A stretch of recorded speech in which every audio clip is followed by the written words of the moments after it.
দুনিয়ার জমিনে আলেম আর জালেম এদের মধ্যে তফাৎ জানেন? তো চলেন ভিডিওটা দেখলে বুঝতে পারবেন।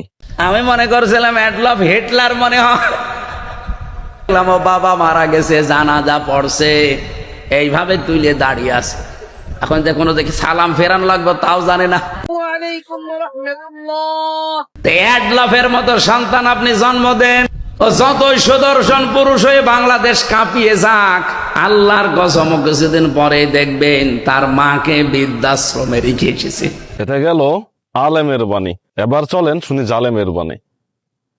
তাকে যে ট্রল করা হচ্ছে, বাংলাদেশের সবচেয়ে সুদর্শন পুরুষ হিসেবে ট্রল করা হচ্ছে, এটা ট্রল করা উচিত না।